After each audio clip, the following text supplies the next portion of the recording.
MA Faheem గారు ఈ కార్యక్రమంలో భాగస్వామ్యం చేస్తున్న ఉప్పల్ శాసనసభ్యులు మిత్రులు బండారి లక్ష్మారెడ్డి గారు, నాతో పాటు ఈ కార్యక్రమంలో మరో ముఖ్య అతిథులుగా పాల్గొన్న సహచర మంత్రివర్గ సభ్యురాలు సోదరిమణి సీతక్క గారు, అదేవిధంగా శాసనమండలి సభ్యులు మిత్రులు అద్దంకి దయాకర్ గారు, శాసనమండలి సభ్యులు యువకులు బల్మూరు వెంకట్ గారు, అదేవిధంగా ప్రభుత్వ ప్రత్యేక సలహాదారు హరకర వేణుగోపాలరావు గారు, అదేవిధంగా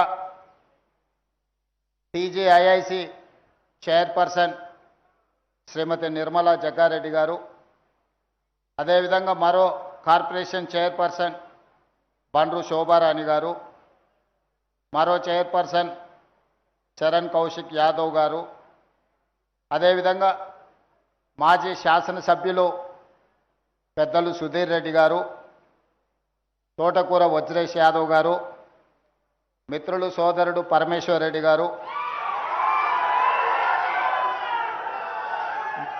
మాజీ కార్పొరేటర్ బొంతు శ్రీదేవి గారు, మా మిత్రుడు అత్యంత సన్నిహితుడు మాజీ పార్లమెంట్ సభ్యులు మధు యాస్కి గౌడ్ గారు, వేదిక మీద ఉన్న పెద్దలందరూ, ప్రభుత్వ అధికారులు, అదేవిధంగా తెలంగాణ ఫుడ్స్ కార్పొరేషన్ కార్మికులు, ప్రాణ సమానులైన ఉప్పల్ శాసనసభ నియోజకవర్గ మిత్రులందరికీ మనస్ఫూర్తిగా అభినందనలు తెలియజేస్తున్నా. వాస్తవంగా గర్భంతో ఉన్న మహిళ ఆరోగ్యవంతంగా ఉంటే పుట్టబోయే పిల్లలు ఆరోగ్యంతో చురుకుగా జన్మానిస్తారు. వాళ్ళని ఆదుకోవాలి అని ఆనాడు శ్రీమతి ఇందిరాగాంధీ గారి ఆలోచనతోటి ఈ కార్యక్రమాన్ని మొట్టమొదట మహబూబ్ నగర్ జిల్లాలో ప్రారంభించడం జరిగింది. అక్కడి నుండి అంచెలంచెలుగా ఈ సంస్థ ఎదుగుతూ ఈరోజు ఉప్పల్ శాసనసభ నియోజకవర్గ పరిధిలో 21 ఎకరాలలో ఒక పరిశ్రమగా విస్తరించి ఈ నూతన బాలామృత ఉత్పత్తి కేంద్రము తెలంగాణ ఆంధ్రప్రదేశ్కే కాదు, చుట్టుపక్కల ఇంకా 4-5 రాష్ట్రాలకు సరఫరా చేసేంతగా ఈరోజు అభివృద్ధి చెందుతుంది. దీనికోసం నిరంతరం కష్టపడుతున్న కార్పొరేషన్ చైర్పర్సన్ అదేవిధంగా అధికారులందరినీ మనస్ఫూర్తిగా నేను ప్రత్యేకంగా అభినందిస్తున్నా. మా ఆడపడుచలు సోదరిమణులు ఇక్కడ ఉన్నారు. ఈ ప్రభుత్వము శ్రీమతి ఇందిరాగాంధీ గారు, శ్రీమతి సోనియా గాంధీ గారు, ఈ తరంలో శ్రీమతి ప్రియాంక గాంధీ గారు, ఇప్పుడు ఈ శాఖకు మంత్రి సీతక్క గారు, అందరూ మహిళలకు ప్రత్యేక స్థానం ఇవ్వడమే కాకుండా మహిళల్ని ఇంట్లో వంట చేసే వాళ్ళుగానే కాకుండా పరిపాలనలో కూడా తమ నైపుణ్యాన్ని తమ యొక్క చతురతను ప్రదర్శించి సమాజ నిర్మాణంలో రాణించగలుగుతారు అని చెప్పి వీళ్ళందరి ప్రస్థానం, వీళ్ళందరి ఆలోచన పరిపాలన విధానాన్ని చూసినప్పుడు మనందరం కూడా అర్థం చేసుకోవాల్సిన అవసరం ఉంది. అదేవిధంగా ప్రజాపాలన ఏర్పడ్డ తర్వాత 2 రోజుల్లోనే 48 గంటల లోపే తెలంగాణ రాష్ట్రం నలుమూలలో ఉన్న దాదాపుగా 2 కోట్ల పైగా మహిళలకు ఆర్టీసీలో ఉచిత బస్సు ప్రయాణాన్ని ఏర్పాటు చేయడం ద్వారా విద్య, ఉద్యోగాలు, ఇతర ఆదాయం కోసం మీరు ఎక్కడికి వెళ్ళి పరిశ్రమలలో పనిచేయాలన్నా ₹1 కూడా బస్సు కిరాయిలు చెల్లించకుండా ఎంత దూరమైనా వెళ్ళి పని చూసుకొని తిరిగి సకాలంలో ఇంటికి చేరుకునే విధంగా మహిళలకు ఆర్టీసీలో బస్సు ఉచిత ప్రయాణాన్ని ఏర్పాటు చేయడం జరిగింది. తద్వారా పనికి వెళ్తున్న మహిళలకు నెలకు కనీసం ఒక 10,000 రూపాయలు ఆదా అయ్యే పరిస్థితి ఈరోజు రాష్ట్రంలో ఉన్నది. ఇప్పటి వరకు మహిళలకు ఉచితంగా బస్సు ప్రయాణాన్ని ఏర్పాటు చేసినందుకు తెలంగాణ రాష్ట్రం ఆర్టీసీ కార్పొరేషన్కి 11,000 కోట్ల రూపాయలు చెల్లించడం జరిగింది. అంటే ప్రభుత్వం మీ తరఫున మీ భారాన్ని ప్రభుత్వం 11,000 కోట్ల రూపాయలు 30 నెలల్లో చెల్లించింది అని అంటే ఎంత మీ పట్ల ఈ ప్రభుత్వం ప్రత్యేక శ్రద్ధ కనబరుస్తుందో దీన్ని బట్టి మీరు అర్థం చేసుకోవాలి. అదేవిధంగా ఈనాడు ఇందిరమ్మ ఇల్లు ఇస్తే మహిళ పేరు మీదనే ఇవ్వాలి. దాదాపుగా 6.5 లక్షలు 7 లక్షల ఇండ్లు ఈరోజు తెలంగాణ రాష్ట్రంలో ఇల్లు నిర్మించుకుంటున్నారంటే ప్రతి ఇల్లు మహిళ పేరు మీదనే ఈనాడు మనం కేటాయించడం జరిగింది. ఇల్లే కాదు, ఇంట్లో 200 యూనిట్లు ఉచిత కరెంటు. అదేవిధంగా గతంలో రేషన్ కార్డు రావాలంటే గగనం ఉండే. ఈరోజు అడిగిన ప్రతి వారికి, అర్హత ఉన్న ప్రతి వారికి రేషన్ కార్డు ఇవ్వడమే కాకుండా 3,28,00,000 తెలంగాణ బిడ్డలకు సన్న బియ్యం 6 కిలోల చొప్పున ఈరోజు రాష్ట్ర ప్రభుత్వం అందిస్తుంది. మా అక్కలు ఇక్కడ ఉన్నారు, అందరు సన్న బియ్యం తెచ్చుకుంటున్నారు కదా, అదే సన్న బియ్యం వండుకుంటున్నాం కదా మనం, అదే మన సంటి పిల్లలకు తినిపిస్తున్నాం కదా. మరి ఒకప్పుడు దొడ్డు బియ్యం వస్తే బర్లకు దానా పెట్టే పరిస్థితి ఉండే గ్రామాలలో. మరి ఇక్కడైతే నాకు తెలియదు హైదరాబాద్లో, కానీ గ్రామాలలో ఆ పరిస్థితి ఉండే. అందుకే ఈరోజు రేషన్ కార్డు కావచ్చు, సన్న బియ్యం కావచ్చు, ఇందిరమ్మ ఇల్లు కావచ్చు, తొందరలోనే హైదరాబాద్ నగరంలో కూడా 1,00,000 ఇందిరమ్మ ఇల్లు కట్టి పేదలకు అందించే కార్యక్రమాన్ని ఈనాడు చేపట్టబోతున్నాం. ఇప్పటి వరకు 4.5 లక్షల ఇండ్లు గ్రామీణ ప్రాంతాలలో కట్టినాం.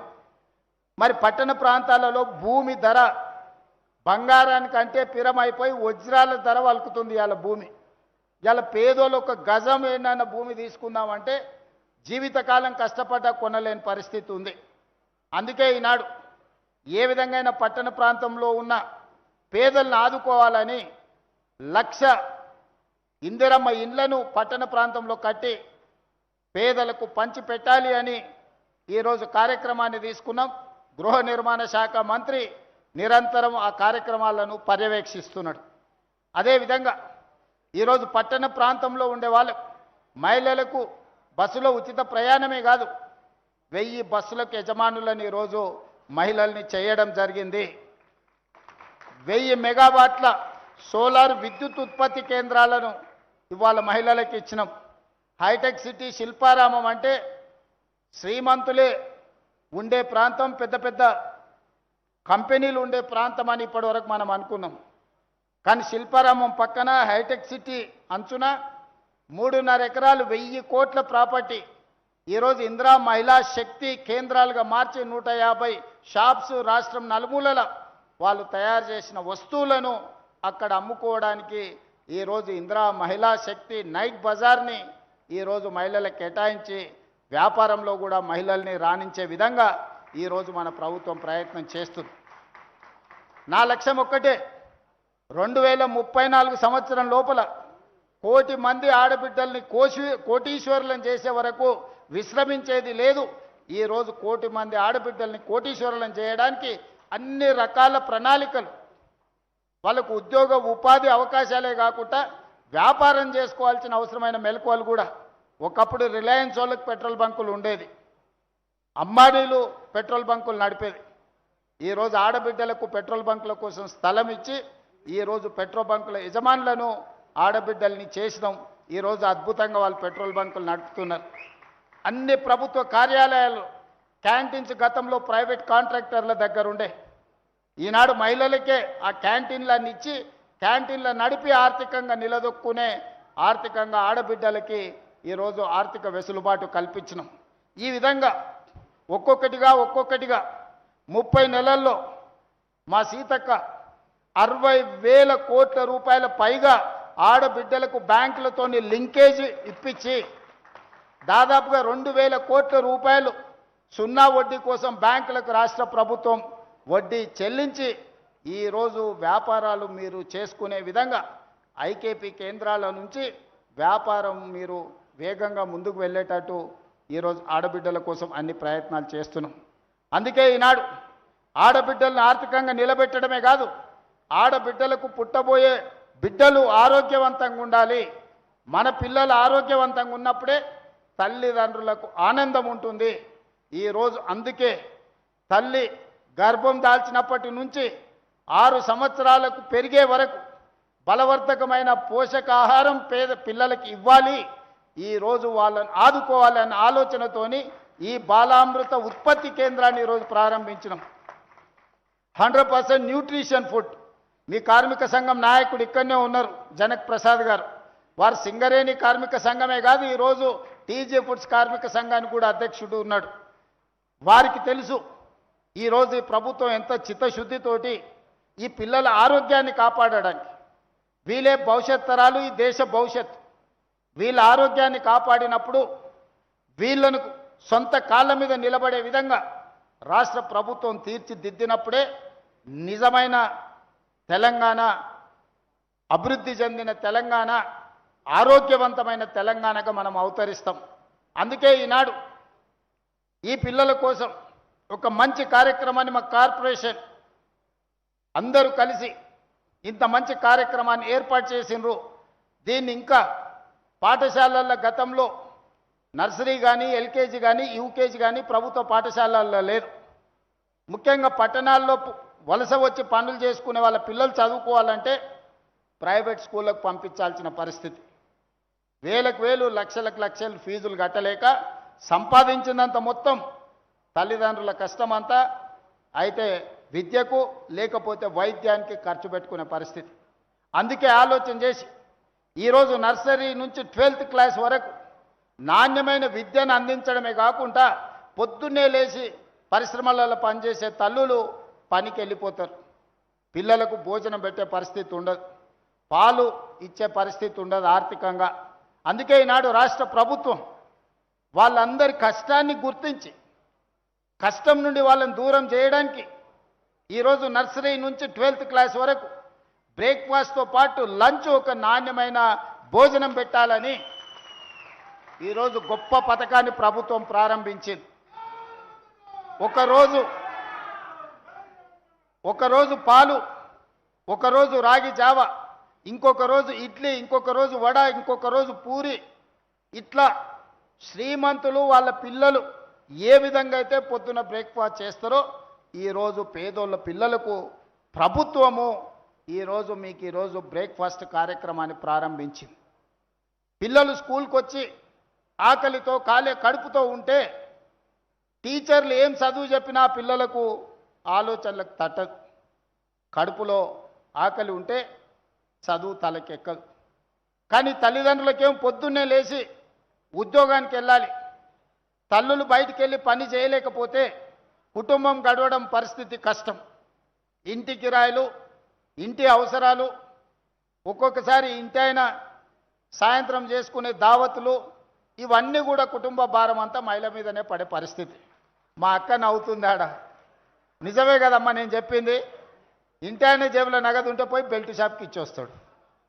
అదే అమ్మ దగ్గర నగదు ఉంటే బడికి పోయి ఫీజు కట్టేస్తాడు. మా పిల్లగాడు చదువుకుంటే నేను కష్టపడ్డా, నా జీవితం ఇట్లయినా సరే నా పిల్లగాడు చదువుకోవాలి, వాడు పెద్దోడై ప్రయోజకుడై గౌరవంతో పాటు ఆర్థికంగా నిలదొక్కోవాలని తల్లి కోరుకుంటుంది. తండ్రి ఉంది, వాడు పెద్దగా ఏదో పని చేసి బతడలే, నేను వాణి చేసేదే ఉంది అనుకుంటే తల్లి మాత్రం పిల్లగాడు పెరిగి పెద్దయి ప్రయోజకుడు కావాలని తల్లి కోరుకుంటుంది. ఆ తల్లి మనసులో మాటను గుర్తించి ఈరోజు పేద పిల్లలకు నాణ్యమైన విద్యను అందించాలి. నాణ్యమైన విద్య బోధించిన ఆ విద్యార్థి తలకెక్కాలంటే వాని కడుపు నిండా భోజనం ఉండాలి. కడుపులో ఎలుకలు పరిగెత్తుతుంటే సార్ ఎంత గొప్ప చదువు చెప్పినా అది అంతే సంగతులు, వానకాలం చదువు అవుతుంది. అందుకే ఇవాళ ప్రతి స్కూల్లో పిల్లలకు బ్రేక్ఫాస్ట్తో పాటు నాణ్యమైన భోజనం, సన్నబియ్యంతో భోజనం, ఈ వసతులు ఇవ్వాలి అని అంటే ప్రభుత్వం ఈరోజు వాళ్ళ మీద కొంత వెచ్చించాలి. ఇది నేను ఖర్చుగా భావిస్తలేను. 27,000 కోట్ల రూపాయలు దాదాపుగా ప్రతి సంవత్సరానికి ఈరోజు విద్యార్థుల మీద, చదువుల మీద నేను ఖర్చు పెడుతున్నా. గతంలో ఎక్కడ ఖర్చు అయిపోయేదో తెలియదు. నేను ఎవరిని విమర్శించదలుచుకోలేదు. కానీ ఈరోజు బాధ్యతాయుతంగా విద్యాశాఖ నా దగ్గరనే పెట్టుకొని నేనే స్వయంగా మన ఆరుట్లకి వెళ్ళి ఆ పాఠశాలలో బ్రేక్ఫాస్ట్ ప్రారంభించి అక్కడ ఎంత మంచిగా వంట చేస్తున్నారో ఏందో అన్నీ నేను చూసి వచ్చిన. నిరంతరం కలెక్టర్లను ఎస్పీలను ప్రభుత్వ పాఠశాలకు వెళ్ళి ఆ స్కూల్లో నాస్టా చేయండి, ఎక్కడైనా నాణ్యత లోపం ఉంటే తక్షణమే చర్యలు తీసుకోండి అని చెప్పిన. మొన్న క్యాబినెట్లో పిల్లలకు మాత్రమే టిఫిన్ లంచ్ పెడితే టీచర్లు తినకపోతే టీచర్లు దాన్ని పట్టించుకోరు. అందుకే 1,25,000 మంది టీచర్లకు మీరు కూడా టిఫిన్ నా లంచ్ అక్కడనే చేయాలని వాళ్ళకు కూడా ఇప్పుడు నిధులు ఇవ్వడమే కాకుండా చట్టం చేసిన. ఎప్పుడైతే సార్ అక్కడ టిఫిన్ తింటాడో, సార్ అక్కడ లంచ్ చేస్తాడో, పిల్లలకు పెట్టే భోజనం ఎట్లుందో సార్కు రుచి తెలుస్తుంది. సార్కు రుచి తెలిసినాక ముఖ్యంగా మహిళా టీచర్లే ఎక్కువ మంది ఉన్నారు. అమ్మ మనసు ఊరుకుంటుందా వంట బాగలేకపోతే? ఏ పిల్లలైనా తల్లులు తమ పిల్లలాగానే చూస్తారు. కానీ వండిన వంట ఉప్పు కారం చక్కా లేకపోతే ఏ అమ్మ ఊరుకోదు. బళ్ళో ఆమె టీచర్ ఉండొచ్చు కానీ ఇంటికి పోతే ఆమె కూడా తల్లే కదా. అందుకే ఆ వంటను సరిదిద్ది పిల్లలకు మంచి భోజనం పెట్టేటట్టు, మంచి నాష్ట పెట్టేటట్టు ఉండాలి అని అంటే ముందు టీచర్లను కూడా అక్కడనే తినేటట్టు చేయాలని ఆలోచన చేసి టీచర్లకు ప్రతిరోజు బ్రేక్ఫాస్ట్ అండ్ లంచ్ స్కూళ్ళలోనే ఇవ్వాలని మన మంత్రివర్గంలో నిర్ణయం తీసుకున్నా. ఇప్పుడు ఇంకా ఆ ఫుడ్ యొక్క నాణ్యత ఇంప్రూవ్ అవుతుంది. అందుకే ఈరోజు మా అధికారులకు, మా సీతక్క అక్క ఎన్ని పెన్షన్లు ఇచ్చినా, ఎన్ని ఇండ్లు ఇచ్చినా, ఎన్ని షాది ముబారకులు ఇచ్చినా కొత్త వాళ్ళు వస్తూనే ఉంటారు, కొత్తగా అడిగేవాళ్ళు ఉంటారు. కానీ మంచి భోజనం పెడితే, ఆరోగ్యవంతమైన పిల్లల్ని తయారు చేస్తే తెలంగాణ సమాజాన్ని మనం నిర్మించవచ్చు. మంచి విద్యను అందిస్తే ప్రయోజకులైన దేశ పౌరులను తీర్చిదిద్దొచ్చు. అందుకే ఇవాళ ఇది మన బాధ్యతగా తీసుకుందాం. ఇప్పటికిప్పుడు వాళ్ళకు ఓటు లేదు, వాళ్ళు ఓటు వేయరు. ప్రభుత్వం ఎప్పుడు కూడా ఏం ఆలోచన చేస్తుంది? ఓటు ఎవరు ఇస్తారో వాళ్ళకే పథకాలు అంటారు. కానీ ఈసారి నేను అట్లా ఆలోచన చేయలే. ఈ పిల్లల ఆరోగ్యం పట్ల, ఈ పిల్లల చదువు పట్ల, ఈ పేద పిల్లల భవిష్యత్తు పట్ల ఈ రాష్ట్ర ప్రభుత్వం ప్రత్యేకమైన శ్రద్ధ తీసుకుంటుంది. నేను మీ సోదరుడిగా మా ఆడబిడ్డలందరికీ మాటిస్తున్నా, మీ పిల్లలకు నాణ్యమైన భోజనమే కాదు, నాణ్యమైన విద్యను అందించే విధంగా ఈరోజు ఈ రాష్ట్ర ప్రభుత్వం పనిచేస్తుంది. మీ భవిష్యత్తు, మా భవిష్యత్తు, రకరకాల సమస్యలతో మనం ఇక్కడికి వచ్చినాం. ఈడున్న 90% మన సగ జీవితం గడిచిపోయింది, ఇంకా కొంత సగమే మిగిలింది. కానీ ఆ పిల్లల మొత్తం భవిష్యత్తు ఈరోజు మన చేతుల్లో ఉంది. ఆ పిల్లలు 100 ఏళ్ళు ఆరోగ్యవంతంగా ఉండాలి అనంటే, ఆ పిల్లల ఆరోగ్యాన్ని కాపాడాలి అనంటే ఇలాంటి సంస్థలు రావాలి. నాణ్యమైన భోజనం, నాణ్యమైన ఫుడ్ వాళ్ళకి అందించాలి. దానికోసం ప్రభుత్వం వైపు నుంచి అన్ని రకాలుగా సహకారం అందిస్తాము. అధికారులకు కూడా నేను స్పష్టంగా సూచన చేస్తున్నా, క్వాలిటీలో కాంప్రమైజ్ కాకండి, క్వాలిటీని ఇంప్రూవ్ చేయండి. ఇంకా మీకు అదనంగా ఇంకేమైనా ప్రభుత్వం వైపు నుంచి మద్దతు కావాలన్నా రాష్ట్ర ప్రభుత్వం మీకు అండగా నిలబడుతుంది. ఆ పిల్లల భవిష్యత్తే తెలంగాణ రాష్ట్రం యొక్క భవిష్యత్తు. ఆడబిడ్డలు ఆనందంగా ఉంటే ఆ కుటుంబానికి ఇంకా 1 గంట ఎక్కువ సమయం కష్టపడి ఆ కుటుంబం కోసం పనిచేస్తారు. కాబట్టి వీళ్ళందరినీ కూడా ఒక మంచి మనసుతో మనం ఆదుకొని ఈ ప్రభుత్వం వాళ్ళని కాపాడుకోవాల్సిన బాధ్యత మన మీద ఉన్నది. తప్పకుండా చేద్దాం. అదేవిధంగా ఉప్పల్ శాసనసభ నియోజకవర్గం 2019 పార్లమెంట్ ఎన్నికల్లో 10,000 పైగా మెజారిటీ ఇక్కడ నుంచి మీరు అందించినారు. నేను సరిగ్గా 10,639 ఓట్లతోటి పార్లమెంట్ సభ్యుడిగా గెలిచిన. ఆ రోజు పార్లమెంట్ సభ్యుడిగా మీరు ఆశించినంతగా నేను ఆ రోజు పని చేయకపోయినా, ఈనాడు తెలంగాణ రాష్ట్ర ముఖ్యమంత్రిగా ఉప్పల్ శాసనసభ నియోజకవర్గ అభివృద్ధికి అవసరమైన నిధులను తప్పకుండా కేటాయిస్తా. రాజకీయాలకు అతీతంగా ఉప్పల్ శాసనసభ నియోజకవర్గాన్ని అభివృద్ధి చేసే బాధ్యత నేను తీసుకుంటా. ఆనాడు 2019 నుంచి 24 వరకు నేను పార్లమెంటు సభ్యుడిగా ఉన్నా. మీరు ఆశించిన మేరకు ఇక్కడ నిధులు నేను తీసుకురాలేకపోయినా ఈరోజు తెలంగాణ రాష్ట్ర ముఖ్యమంత్రిగా ఇవ్వగలిగిన అధికారం, ఇవ్వగలిగిన అవకాశం నాకు దక్కింది. తప్పకుండా నియోజకవర్గానికి సంబంధించిన మిత్రుడు పరమేశ్ చెప్పిన, బండారు లక్ష్మారెడ్డి గారు చెప్పిన ఈ పనులన్నిటిని కూడా చేసి ఒక మంచి అభివృద్ధి చెందిన శాసనసభ నియోజకవర్గంగా ఉప్పల్ని అభివృద్ధి చేస్తానని తెలియజేస్తూ మీ అందరి దగ్గర సెలవు తీసుకుంటున్నా. ధన్యవాదాలు మిత్రులారా. అనేక ధన్యవాదాలు. ఇప్పుడు గౌరవనీయులు మన ఎంఏ ఫహీం గారు, చైర్మన్ తెలంగాణ ఫుడ్స్ వారు ఒక ప్రత్యేక